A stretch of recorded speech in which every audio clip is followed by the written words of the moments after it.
Assalamualaikum warahmatullahi wabarakatuh. Kembali lagi bersama saya Ihsan Aldiansyah dari divisi project. Di sini saya akan melanjutkan tentang pembahasan kemarin tentang metode analisis usaha.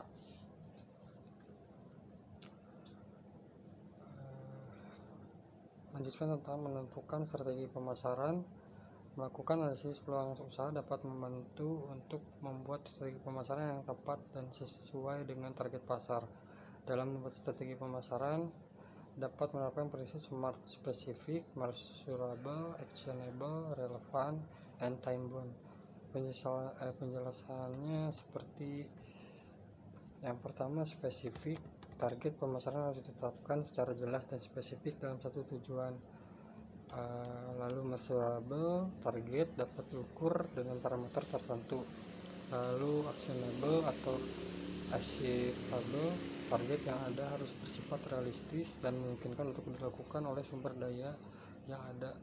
Yang selanjutnya relevan atau target diselesaikan dengan visi dan misi bisnis yang sudah ditentukan. Yang terakhir time bound, terdapat tenggat waktu yang jelas dan dapat ditentukan dari strategi sampai dengan pencapaian. Lalu lanjut ke tentang mengevaluasi produk dan jasa ditawarkan. Analisis peluang usaha tidak hanya dilakukan saat kita hendak memulai sebuah bisnis, akan tetapi pada saat produk atau jasa yang kita miliki sudah masuk ke pasar. Dengan melakukan analisa, kita berkesempatan untuk mengetahui respon masyarakat terhadap produk atau jasa yang kita miliki, sehingga kita bisa terus mengembangkan produk kita lebih baik lagi dan diterima dengan hangat oleh para konsumen. Lalu selanjutnya tentang metode analisis peluang usaha. Tertarik untuk membuat analisis peluang usaha? Metode analisis ini dapat kita pilih untuk mempermudah dalam proses analisa dan membuat kesimpulan yang tepat. Yang pertama ada analisa SWOT. Metode pertama yang lazim digunakan untuk membuat analisis peluang usaha adalah analisis SWOT: strengths, weakness, opportunities, dan threat. Metode ini memungkinkan kita untuk mengetahui kekuatan, kelemahan, peluang, dan ancaman dalam suatu bisnis. Singkatnya, analisa SWOT dapat membantu kita untuk memahami posisi bisnis yang tengah berjalan dan menemukan cara untuk memanfaatkan peluang serta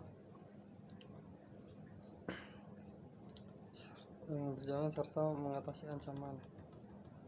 Lalu yang kedua, menentukan target pasar atau konsumen. Konsumen adalah salah satu bagian paling berpengaruh dalam keberlangsungan bisnis kita. Inilah mengapa kita perlu menargetkan konsumen yang sesuai dengan bisnis kita. Tips menentukan target konsumen: yang pertama, pilih segmentasi pasar yang besar. Yang kedua, pertimbangan untuk memilih target pasar dengan persaingan yang relatif kecil. Pilih target pasar yang mudah dan untuk dijangkau. Pilih jenis konsumen dengan kebutuhan yang sesuai dengan produk atau jasa yang kita tawarkan. Yang selanjutnya, pilih konsumen yang sesuai dengan harga produk yang kita tawarkan. Yang terakhir, pertimbangkan hal lainnya yang masih berkaitan dengan beberapa yang tadi disebutkan. Yang ketiga ada tentang mengidentifikasi kompetitor atau 5 Porter. Metode analisis peluang usaha yang kelima adalah 5 Porter's 5 Force. 5 hal sebelum bersaing, atau yang kerap kali disebut dengan 5 Porter. Metode analisis Porter's 5 Force digunakan untuk mengevaluasi tingkat persaingan dalam satu pasar.